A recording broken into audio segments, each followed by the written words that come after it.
Bienvenue si vous nous rejoignez pour une nouvelle conférence d'une vingtaine de minutes qui va aborder un thème concret et relatif évidemment à la création, à la reprise d'entreprise. Le thème de cette conférence vous a peut-être attiré le regard, particulièrement parce que cette thématique-là, on a tous envie qu'elle devienne une réalité. Comment créer une entreprise rentable? Comment créer une entreprise rentable? Et ce thème a été choisi par l'Ordre des experts comptables Nouvelle-Aquitaine, représenté ici parmi nous par celui qui exerce ce métier d'expert comptable auprès d'entreprises depuis déjà de très nombreuses années, mais qui au-delà est donc élu de l'Ordre et délégué départemental des Landes, Mathieu Galibert. Merci de nous avoir rejoints. Vous vous rendez compte que cette thématique de conférence, créer une entreprise rentable, vous donne une mission quasi impossible à remplir. Parce que, soyons clairs, s'il y avait une recette miracle, tout le monde l'appliquerait. Or, dans le monde de l'entrepreneuriat, qui est plein de joie, d'intensité, mais aussi de risques, de difficultés, la recette n'est pas forcément toujours la même et n'est pas forcément garantie. D'où l'importance d'être bien accompagné par des gens comme vous. Exactement, effectivement. Ben, vous venez de le souligner. Effectivement, si on avait une recette, ça se saurait. Une entreprise n'est pas rentable. Elle ne peut pas naître rentable.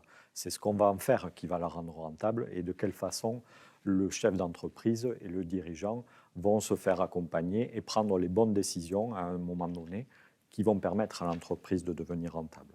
On dit un mot d'abord de ce qui est l'ordre des experts comptables, parce que d'abord, on connaît tous un expert comptable autour de soi. Ça fait partie de ces professions toujours magiques, où il y a toujours quelqu'un, c'est dans l'entourage qui est expert comptable. Pour autant, on ne sait pas forcément comment vous êtes organisé, et puis quel est, on va dire, le champ d'intervention des uns des autres. Alors, je vais se présenter l'ordre. Alors, l'ordre des experts comptables, donc, au sein de la région Nouvelle-Aquitaine, le département des Landes regroupe plus précisément 85 experts comptables qui exercent dans le département.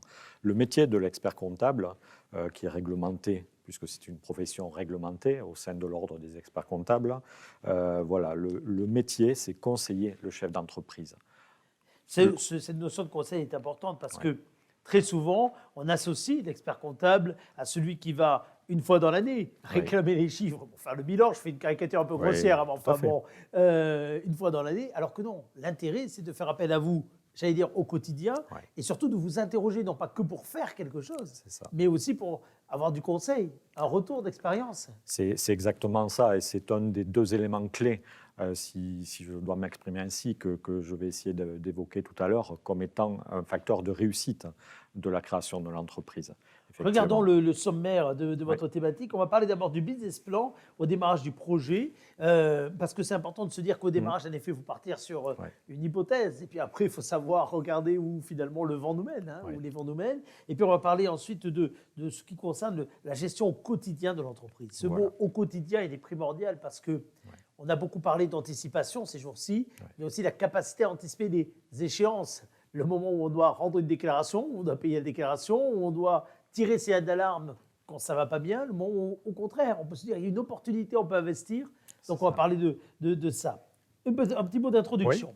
Allez-y. Donc en introduction, ce que je souhaiterais dire, effectivement, on l'évoquait à l'instant, une entreprise n'est pas rentable. Voilà. Et avant tout, derrière chaque projet d'entreprise, c'est la qualité et la motivation du dirigeant fondateur qui sont les facteurs essentiels de la réussite d'un projet. Pour cela, il faut avoir une personnalité dynamique, volontaire, une compétence technique, bien entendu, et une expérience dans le métier. Voilà. Le potentiel du chef d'entreprise et le potentiel de son projet sont des qualités indispensables nécessaires à la réussite du projet. Voilà. Mais j'anticipe peut-être une question que vous allez me poser, mais pourquoi des entreprises sont-elles rentables et d'autres pas? C'est ce que j'allais vous dire. Ce que évidemment, j'allais vous demander, parce que autant il n'y a pas de recette miracle, autant à l'inverse, il y a quand même un nombre de choses à ne pas faire qu'on peut vraiment mettre dans au débit de toutes ces entreprises qui ont du mal, finalement, assez vite. C'est amusant, enfin malheureusement amusant, ou tristement amusant de voir qu'il y a des erreurs types dont on se dit, attention, gros danger sur la suite. C'est effectivement le cas. Et la première erreur type, ça serait de se lancer dans un projet, à mon sens, sans avoir mesuré toutes les conséquences que ça peut engendrer et tout ce qu'il faut mobiliser. Voilà, c'est ça, y compris si c'est une très bonne idée. Parce que très souvent, l'idée, elle est excellente. Faut se le dire. L'opportunité, on la sent bien, l'envie de travailler y est, on voit bien tout ça. Ne pensez pas qu'on va vous décourager d'entreprendre. Surtout pas. C'est juste dire qu'il faut mesurer le pourtour et donc le risque d'entreprendre. Vous savez, on parle souvent du risque d'entreprendre, c'est comme pour tout. Sauter telle distance, pour les uns, c'est un risque acceptable, et pour les autres, parce qu'on n'est pas tous égaux, ça l'est beaucoup moins, et ainsi de suite. Et le business plan, on va y venir sur la prochaine diapositive, au démarrage du projet, il permet finalement de poser quelques bases et donc de mesurer cette fameuse distance qu'il y a à accomplir. C'est ça. Et puis peut-être que si on ne se sent pas prêt à faire un grand saut tout de suite, c'est d'y aller petit pas par petit pas. Et le business plan va nous permettre de mettre en œuvre tout ça. C'est-à-dire pour le chef d'entreprise, c'est une étape incontournable. Voilà. Tout projet entrepreneurial sérieux doit être accompagné d'une étude de marché. C'est ce qui compose par exemple le business plan, l'étude de marché, le plan stratégique, la présentation de soi-même en tant que porteur de projet ou de l'ensemble de l'équipe dirigeante. Et ensuite, le business plan. Le business plan, quand on parle de ça et quand on s'adresse à un expert comptable, on pense inévitablement chiffres. Mais un véritable business plan, ce ne sont pas que des chiffres alignés. Voilà, c'est tout un projet. Et surtout les chiffres. Alors, je dis ça à l'expert comptable, j'ai toujours beaucoup de sourire à dire ce que je vais dire. Enfin, les chiffres, on peut leur en faire dire ce qu'on veut. Alors, vous allez me dire, non, votre métier le prouve, mais enfin, globalement, dans un business plan, on peut en faire dire ce qu'on veut. Parce que dire qu'on va vendre, chiffrant n'importe quoi, 140 paniers repas dans un centre-bourg, etc., c'est formidable, extraordinaire, c'est magnifique. Si vous mettez 140 paniers repas au centre de Paris, peut-être même au centre de Mont-de-Marsan, ça n'a pas marché. C'est évident. Et c'est 140 pourtant. Oui, c'est évident. Faire un business plan équilibré, tous les experts comptables savent le faire. Maintenant, est-ce que celui-ci est cohérent avec le marché et avec la capacité de l'entreprise dans ce même marché? Ça, c'est un tout autre enjeu. Voilà, et c'est là que l'accompagnement du professionnel, qu'il soit expert comptable ou dans un autre environnement, les banquiers, la chambre de commerce, la chambre des métiers également peuvent participer à tout cela. Mais effectivement, dans un business plan, une étape fondamentale, c'est ce qu'on peut appeler le benchmark du marché. C'est-à-dire l'étude de marché. Est-ce que le marché est prêt à accepter l'idée que je veux lui proposer? Voilà. Et puis, alors, si vous me permettez, sans trahir de secret professionnel, ça fait partie déontologiquement des choses auxquelles vous êtes tous, absolument infaillible, vous avez de l'expérience que vous savez partager. Parce que par contre, vous ne partagez pas les chiffres des uns des autres, mais vous partagez les expériences des uns des autres des clients. Et faire appel à l'expert comptable, un conseil, c'est aussi quelque part gagner cette expertise. C'est ça. Parmi notre clientèle, on a, je ne sais pas, si je prends un exemple, j'ai peut-être 10 coiffeurs, 10 restaurants, voilà, sur un marché, sur un territoire local. Parce que quand on est expert comptable dans les Landes, en toute honnêteté, ce n'est pas des entreprises du CAC 40 que l'on suit. Ce sont nos petits artisans, sans dénigrement aucun, bien au contraire. Bien au contraire, ce sont nos artisans, notre boucher, notre boulanger, notre artisan local que l'on suit. Et donc, on est en phase avec ce marché-là. Et justement, on peut pouvoir dire aux porteurs de projets, attention, peut-être que sur ce même exemple des 140 paniers repas dont vous parliez tout à l'heure, non, je sais que le marché aujourd'hui n'est pas prêt à accepter ça. Et peut-être que ça serait plus raisonnable de partir sur une hypothèse à 60 ou 70. Absolument. Puis ce qui est important, c'est dès le début, se projeter dans le temps. Et c'est là où le business plan est aussi intéressant parce que c'est la réalité aujourd'hui, c'est la réalité demain, après-demain, en tout cas avec des échelles de temps, avec des simulations. Si ça se passe bien, on va à horizon 3 ans comme ça. Si ça se passe mal, on va plutôt à horizon 5 ans ou l'inverse. Et on met des chiffres. Alors, très souvent, on entend dire, mais le business plan nous enferme, etc. Pas du tout. C'est des indicateurs, en réalité, qu'on met. C'est ça. C'est totalement ça. Ce sont des indicateurs. On se fixe un objectif, c'est un cap qu'on veut se fixer. Et si on peut donner quelques préconisations, effectivement, par rapport à ça, aux porteurs de projets et aux personnes qui l'accompagnent, c'est de définir plusieurs hypothèses. Une hypothèse peut-être basse. Comme ça permet de se rassurer et de se dire, effectivement, dans le pire des cas, je réaliserai ça. Une hypothèse médiane et une hypothèse un peu plus optimiste. Voilà, ce sont des éléments, effectivement, qui peuvent trouver toute leur importance dans un business plan. Je rappelle que l'objectif principal du business plan, c'est de rassurer le porteur de projet. Avant tout, même avant de rassurer ses partenaires, c'est le rassurer à lui. C'est-à-dire, est-ce que j'y vais, est-ce que j'y vais pas? Est-ce que je me lance dans ce projet d'entreprise ou est-ce que je ne me lance pas? Et ensuite, du coup, s'il acquiert cette confiance en lui, il la communiquera à ses partenaires. Absolument. Alors, vous avez répertorié dans la prochaine diapositive allez, quelques indicateurs clés à travailler et ou à mettre en avant. Alors, vous savez, c'est comme dans les bons. Enfin, on met toujours la lumière du bon côté. C'est pas mal d'ailleurs. C'est pas mal parce qu'il y a des indicateurs qui peuvent donner aux banquiers, qui peuvent donner aux partenaires, à soi-même, en effet, l'indicateur de là, je peux y aller. Il y en a d'autres. On sait que c'est les points de fragilité. Mais c'est bien de les enlister en tout cas. C'est ça. C'est effectivement, si on essaye d'en lister sans être le plus exhaustif possible, mais parmi les indicateurs clés qu'il faut maîtriser et avoir travaillé dans son business plan ou son dossier prévisionnel, on va parler du besoin total de trésorerie pour lequel on sollicite un financement. Et quand on parle de besoin total, ça ne se limite pas au seul investissement. On pense évidemment, j'ai une boutique à aménager, j'ai un camion à acheter, on pense à ça, mais on ne pense pas au financement du stock. Et oui, tout à fait. Il faut remplir la boutique pour un commerçant. Et le stock, c'est un financement à lever. Donc ça, il faut le prévoir parce que après, inévitablement, ça peut mettre en situation de fragilité l'entreprise, même si elle a des clients qui viennent dans sa boutique, si elle n'a pas le mode de financement adapté à ce que l'on appelle, nous, le besoin en fonds de roulement, le BFR, en langage technique, donc le stock et ou les décalages de paiement de nos clients qui ne payent pas tous rubis sur l'ongle. Voilà, ça, il faut bien l'anticiper. Donc, ce sont des indicateurs clés à bien maîtriser et à anticiper. Ensuite, parmi les autres, on peut évoquer, bien entendu, le temps nécessaire que l'on va devoir attendre avant d'atteindre le seuil de rentabilité. Le point mort, le fameux point mort, le seuil de rentabilité, c'est ça. À partir de quel moment on se dit que là, déjà, on gagne, mais avant de gagner, il faut au moins atteindre le seuil de rentabilité. C'est ça, exactement. Quelle va pouvoir être effectivement la courbe de progression du chiffre d'affaires sur un laps de temps à définir, 3 ou 5 ans, par exemple, en fonction de la nature du projet.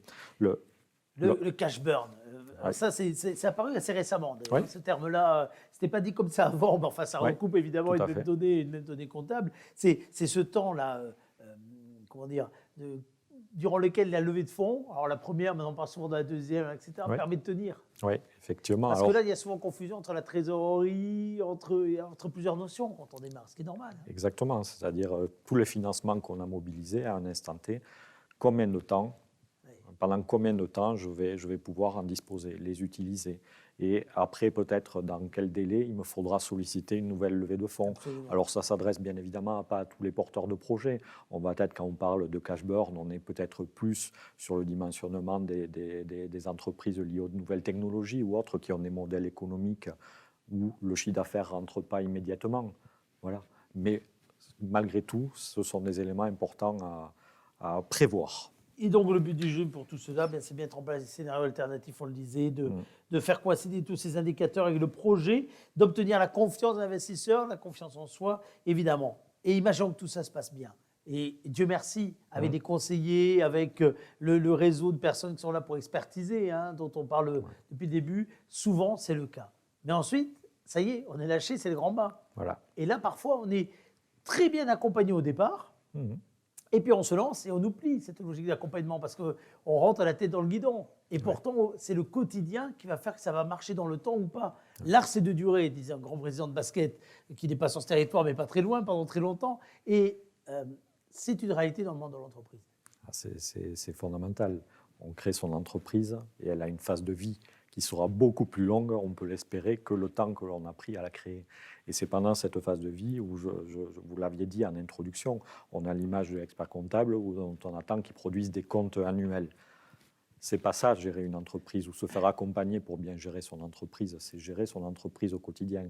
Aussi bien en tant que chef d'entreprise, effectivement, se poser des questions tout au long de la vie, tous les jours au quotidien, et ne pas hésiter à solliciter son conseil, expert comptable ou autre, en fonction des compétences, mais pour l'accompagner dans certaines prises de décision au quotidien ou la mise en place de certains indicateurs. Parce que prenez par exemple les indicateurs coût de revient, coût fixe de fonctionnement, etc. Beaucoup partent sans finalement l'avoir bien mesuré.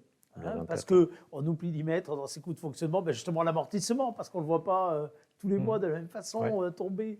Je prends cet exemple, mais ça pourrait être bien d'autres. Hein. Le coût de revient, le coût des matières premières qui peut soudain exploser.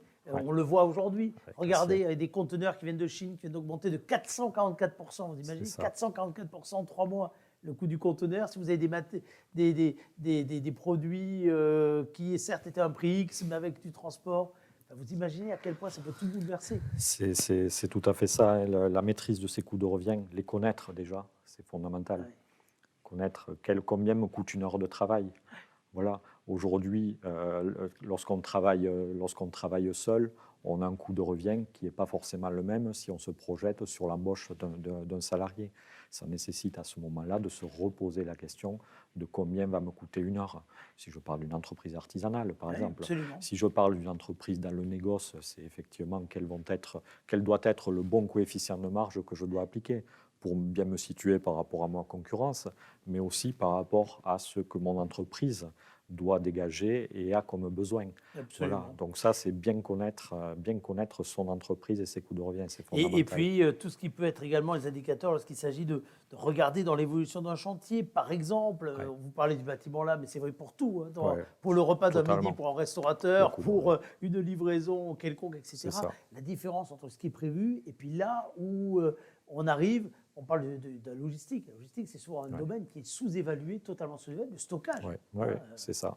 Il n'y a rien de pire, effectivement, que de ne pas s'apercevoir que l'on a fait une erreur de chiffrage.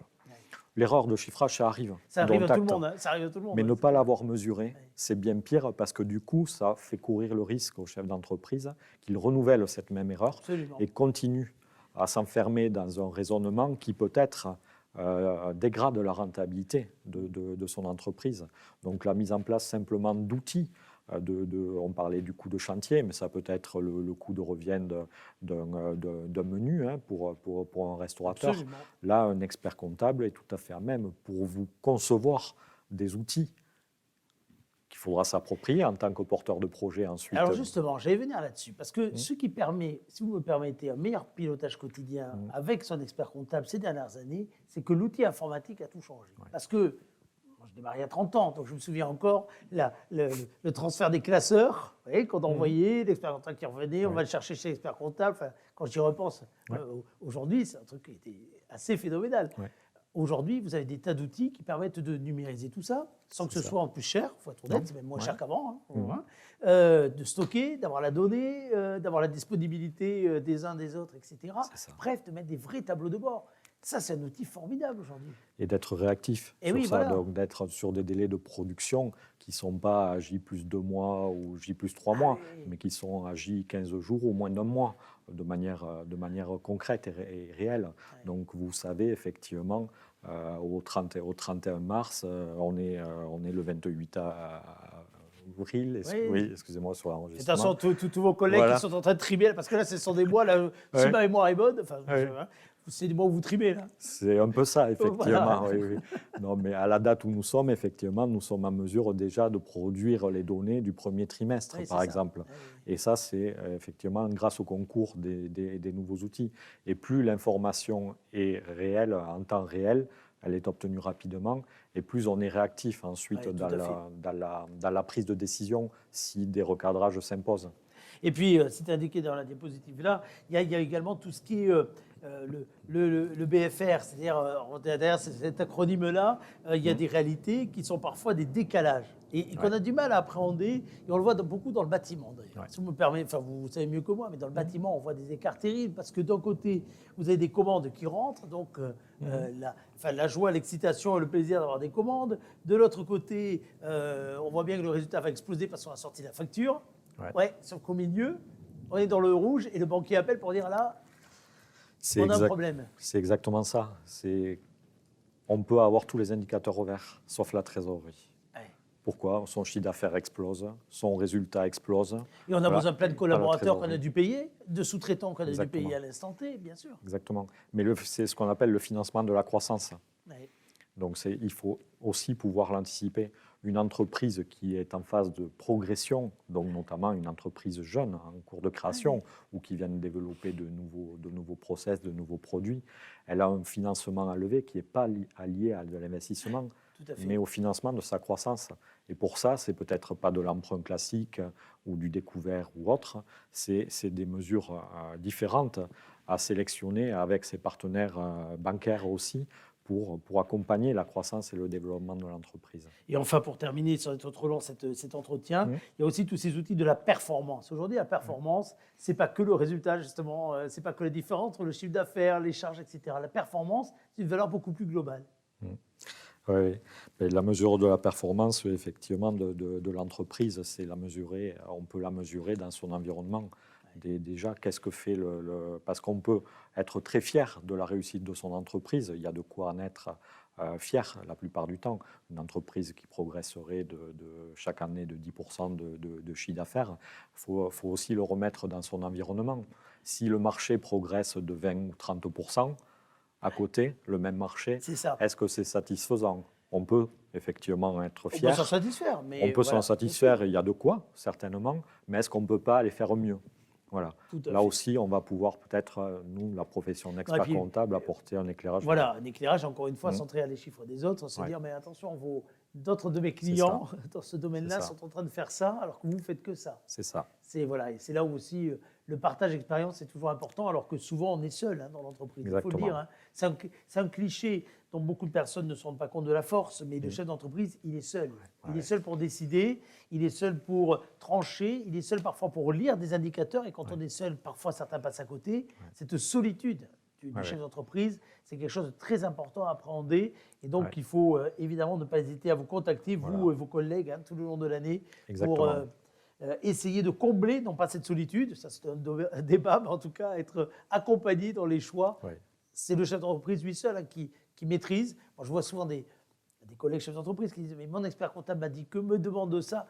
Bon, globalement, vous n'avez pas à faire ça. Vous, en fait, c'est parce que vous donnez les signaux pour faire que justement le chef d'entreprise ait à faire ça. Oui. On essaye de mettre l'entreprise sur les bons rails. C'est ça. Après, à un moment donné, on ne peut pas se substituer toujours au chef d'entreprise. On essaye tant bien que mal, et le mieux possible, bien évidemment, de l'accompagner. Voilà. Après, il faut rester cohérent. Quand une entreprise réussit, c'est grâce au chef d'entreprise. Quand une entreprise échoue, c'est aussi peut-être lié au chef d'entreprise ou à son environnement qui n'a pas été suffisamment performant. Absolument. En tout cas, merci d'avoir fait ce tour d'horizon. Alors, ça te rapide, c'est plutôt des items, des points d'alerte. Rendez-vous sur le stand de l'Ordre des experts comptables pour prendre des rendez-vous avec un professionnel qui est très proche de chez vous. On va parler tout à l'heure à 13h de l'action des collectivités territoriales. Là également, un expert comptable, ça peut vous permettre de faire la différence entre ce qui est de la subvention, du soutien, de l'aide, des prêts à taux zéro, parce que ce n'est pas tout à fait la même chose, loin s'en faut, et vous expliquer certaines choses que les collectivités territoriales, par contre, peuvent mettre en œuvre pour vous. On en parle tout à l'heure à 13h. Merci à vous. Merci à vous.